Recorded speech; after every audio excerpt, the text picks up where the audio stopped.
días.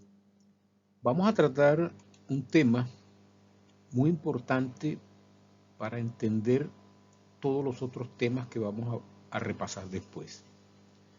Se trata de la relación entre las revoluciones y la historia de la medicina. Verdaderamente han existido 6 grandes revoluciones en toda la historia de la humanidad. La primera es la revolución cognitiva, y esta empezó hace 70.000 años.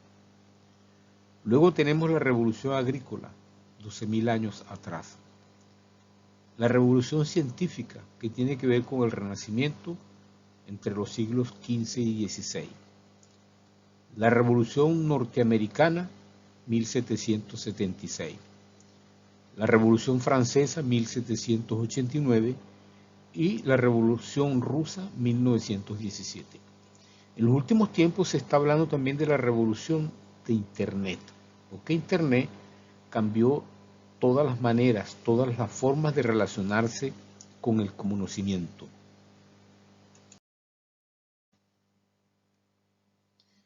Ahora bien, hay una diferencia entre evolución y revolución, y esto es muy importante para nosotros los médicos. Según el diccionario de la Real Academia del Español, DRAE, en resumidas se dice DRAE, una revolución es un cambio violento en las instituciones políticas, económicas y sociales de una nación. También es el cambio rápido y profundo de cualquier cosa. En esta última sección se contrapone a la evolución como un cambio gradual o lento. En todo caso, la interpretación de ambos conceptos se relaciona con las disciplinas que lo abordan. En biología, la evolución ha permitido el desarrollo de los organismos vivos a través de la mejora de sus factores genotípicos y fenotípicos. Eso se inició con Darwin, con el origen de las especies, su famosa teoría de la evolución.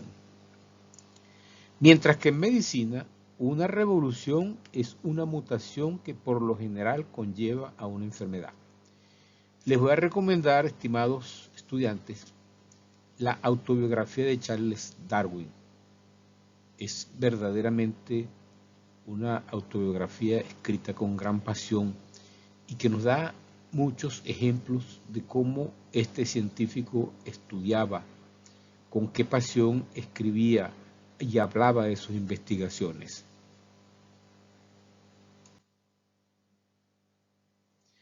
Revolución es igual a mutación. Una mutación es un cambio en la secuencia del ADN de un organismo.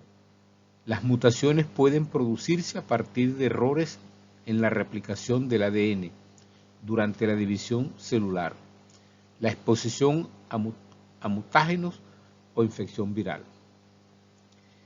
Los virus, como el del SARS-CoV, recuerdan, revolucionan constantemente, y entonces se decía que cada vez que aparecía una nueva cepa de COVID, se decía que había mutado.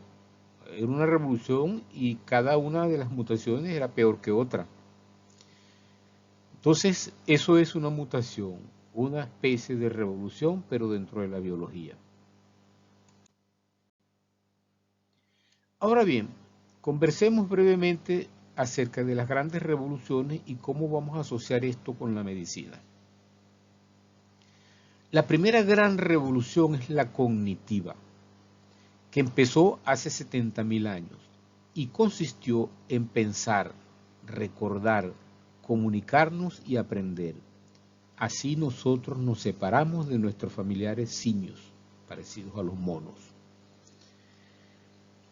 Esta revolución, la cognitiva, da origen a las formas del pensamiento, muy importantes para el ejercicio de la medicina y la práctica en los consultorios. Yo después les voy a explicar por qué esto es importantísimo. Nosotros debemos ubicar qué forma de pensamiento tiene nuestro paciente. La segunda gran revolución es la revolución agrícola. Hace 12.000 años, la cual conllevó al surgimiento de la propiedad privada, porque alguien se apoderó de la tierra para sembrar. La revolución agrícola permitió el procesamiento de granos y la producción de harinas, que conllevó a la aparición de enfermedades metabólicas como la diabetes. Correctamente se dice diabetes y no diabetes, como decimos los venezolanos. Eso es un error. El médico debe decir diabetes. En el Paleolítico, 2 millones de años atrás, el hombre consumía alimentos naturales, no procesados, como frutas, verduras, carnes sin grasa, pescado, huevos, frutos secos y semillas. Y hay médicos, especialmente los especialistas en dietética, que recomiendan la llamada dieta paleolítica. Eso lo vamos a ver, lo van a estudiar ustedes después. La tercera gran revolución es la científica, iniciada en el Renacimiento.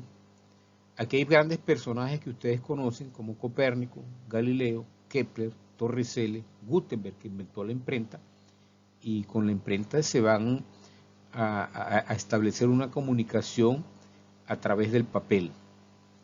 Pero esta revolución tiene que ver también con Leonardo y Miguel Ángel, que eran grandes artistas que estudiaron profundamente la anatomía, Besalio, que es considerado el padre de la anatomía, Ambrosio Paré, considerado el padre de la cirugía moderna, Servet, descubridor de la circulación menor, Paracelso, un personaje verdaderamente muy curioso, y Fracastoro, considerado el padre de la epidemiología.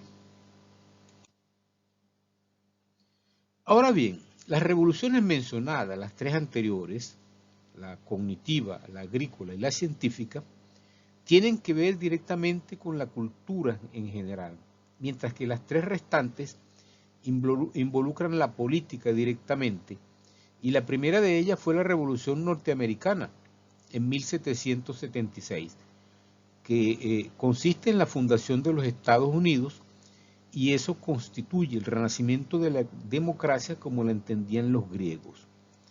Los protestantes norteamericanos interpretaron la Biblia de manera más libre que los católicos. El hombre, desde la caída de Adán, tiende al mal, por eso es necesario establecer contrapesos para frenar sus inclinaciones naturales hacia el pecado. De allí surge la idea de equilibrar los poderes en la sociedad para que ninguno se imponga sobre otro. Un dato curioso, la independencia de los Estados Unidos en 1776 data del 4 de julio y la de nosotros en el 5 de julio de 1811. Eso no es casualidad. Resulta y pasa que los padres de la patria querían declarar la independencia de Venezuela el 4 de julio, pero por algunas razones técnicas o administrativas no pudo hacerse y se hizo al siguiente día. Para que ustedes vean cómo los hombres de aquella época calificaban la Revolución Norteamericana. La otra revolución, la quinta, es la Revolución Francesa. En esta revolución, en 1789, se acabó con el feudalismo y con la cabeza de los reyes, y no en el sentido figurado porque fueron guillotinados. En esta revolución tomó parte nuestro héroe Francisco de Miranda, cuyo nombre aparece en el Arco de Triunfo de París. Pero hay un dato curioso. Es verdad, la atención médica es un derecho humano, como declaró la Revolución Francesa, pero no solamente eso, sino que hay un personaje, Joseph Guillotin, aquí aparece, que inventa la guillotina, y por extraño que parezca, lo hizo por razones humanitarias, porque en el terror de aquella época, mucha gente fue llevada a la pena capital, y entonces Guillotin inventa este aparato para matar de manera instantánea, decapitando a los personajes que llevaban a la guillotina, porque se decía que si los crucificaban o los ahorcaban sufrían mucho. Entonces, por razones humanitarias se inventa este aparato y lo hace un médico, Joseph Guillotin, algo verdaderamente curioso. Un médico que inventa un aparato para matar cuando las funciones de nosotros los médicos es salvar vidas. Y por último tenemos la Revolución Rusa o bolchevique, con la cual se trata de implementar el socialismo y se experimentan nuevas formas de hacer la medicina. Aquí aparece Pavlov, que desarrolla sus trabajos con los perros, sus grandes teorías de los reflejos con las cuales gana el Premio Nobel de Fisiología y Medicina. Y él, como ya hemos visto, o como veremos, desarrolla todas sus teorías en el marco del llamado socialismo que se inventa en Rusia o que trata de implementarse en Rusia, un gran experimento de la humanidad. Ahora bien, para finalizar, el desarrollo es producto de los cambios a través de un largo proceso evolutivo. Aquí aparece la evolución y ese desarrollo poco a poco lleva a cambios que mejoran nuestro organismo. La evolución perfecciona al ser vivo y a la sociedad. La buena salud es cima de la evolución. Una enfermedad genética es consecuencia de una mutación o cambio brusco en las estructuras cromosómicas del individuo. Un cambio brusco es una revolución. La evolución es progreso, la revolución es un salto atrás. Una revolución, un patico con 4 patas. Nada bueno. Muchas gracias. En la próxima lección vamos a hablar de los tipos de pensamiento y cómo los vamos a emplear en nuestra consulta médica. Gracias y hasta luego.